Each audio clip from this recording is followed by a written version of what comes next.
Audhu Bismillahirrahmanirrahim. Dear students,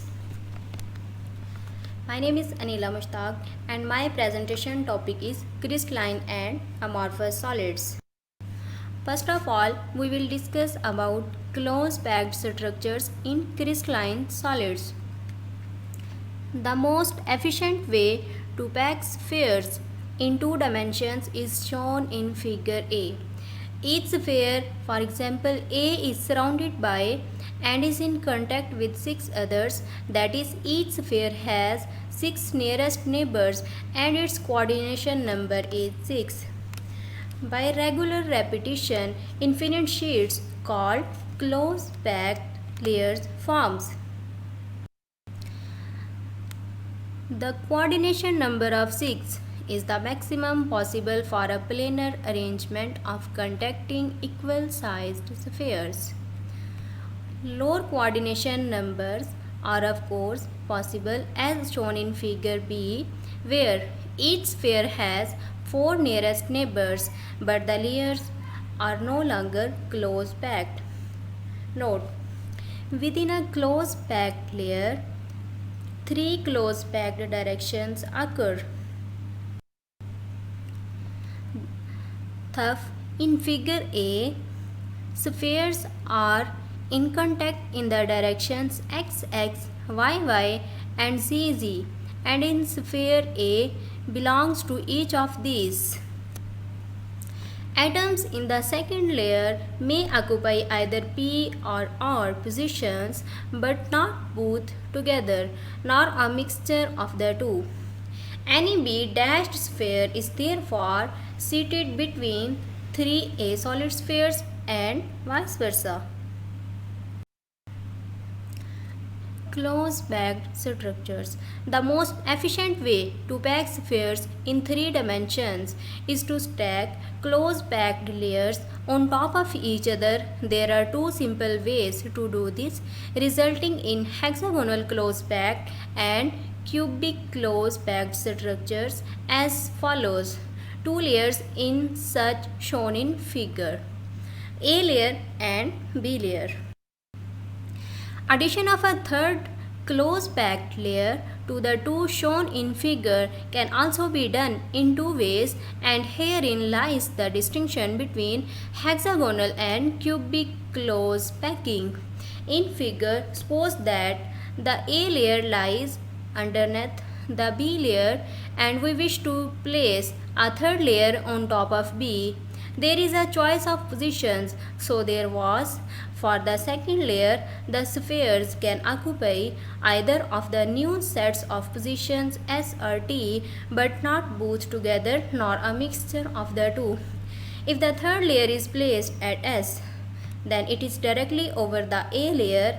As subsequent layers are added, the following sequence arises: A B A B B A. This is known as hexagonal close packing. If, however, the third layer is placed at T, then all 3 layers are staggered relative to each other, and it is not until the fourth layer is positioned at A that the sequence is repeated. If the position of the third layer is called C, then this sequence is known as cubic close packing. The spaces between the atoms in crystalline structures are very less due to high intermolecular forces. This results in crystals having high melting and boiling points. The intermolecular force is also uniform throughout the structure. Crystals have a long range order, which means the arrangement of atoms is repeated over a great distance. Since the inorganic materials are mostly solid-state materials, that is why we discuss all crystalline systems, and you have learned about 7 crystal systems, 14 Bravais lattices system, close packed structures. Now we will talk about amorphous solids. Amorphous solids Amorphous solids are rigid structures, but they lack a well-defined shape. They do not have a geometric shape, so they are non-crystalline. That is why they do not have edges like crystals do. In non-crystalline solids, the atoms and molecules are not organized in a definite lattice pattern. The most common example of amorphous solids are glass, gels, and plastic. Solids and liquids are both forms of condensed matter. Both are composed of atoms in close proximity to each other, but their properties are, of course, enormously different. While a solid material has both a well defined volume and a well defined shape, a liquid has a well defined volume but a shape that depends on the shape of the container. Stated differently, a solid exhibits resistance to shear stress while a liquid does not. Externally applied forces can twist or bend or distort a solid's shape but provided the force have not exceeded the solid's elastic limit, it springs back to its original shape when the forces are removed. A liquid flows under the action of an external force. It does not hold its shape. These macroscopic characteristics constitute the essential distinctions. A liquid flows, lacks a definite shape. Thus, its volume is definite and cannot withstand a shear stress. A solid does not flow, has a definite shape, and exhibits elastic stiffness against shear stress. On an atomic level, these macroscopic distinctions arise from a basic difference in the nature of the atomic motions. Figure 1.7 shows it is a schematic representation of atomic movements in a liquid and a solid.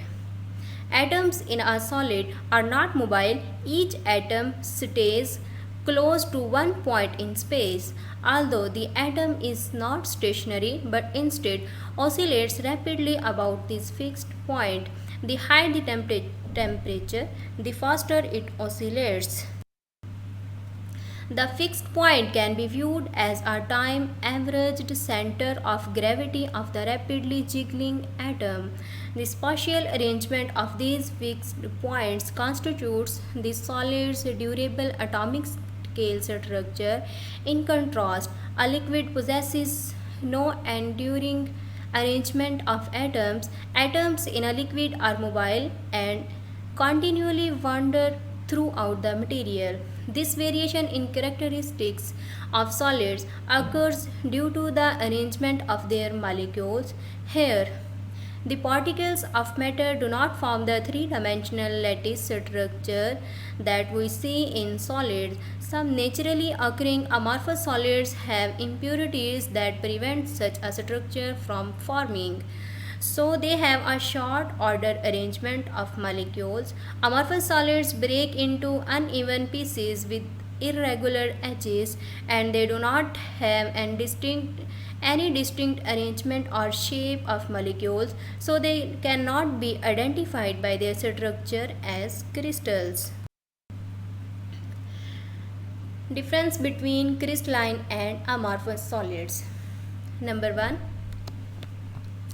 Crystals have an orderly arrangement of their constituent particles. In comparison, amorphous solids have no such arrangement. Their particles are randomly organized. Point 2. Crystals have a specific geometric shape with definite edges. Amorphous solids have no geometry in their shapes. Point 3. Crystalline solids have a sharp melting point on which they will definitely melt, and amorphous solids will have a range of temperature over which it will melt, but no definite temperature as such. Point 4. Crystals have a long order arrangement of their particles. This means the particles will show the same arrangement indefinitely. Amorphous solids have a short order arrangements. Their particles show a lot of variety in their arrangement. Point 5. Crystalline solids cleavage or break along particular points and directions. Amorphous solids cleavage into uneven parts with ragged edges. Point 6. Crystals are also known as true solids, whereas another name for amorphous solids is supercooled liquid. The figure shows the arrangement of atoms in crystal, glass, and gas. These are the references for the material discussed in the lecture. Thank you.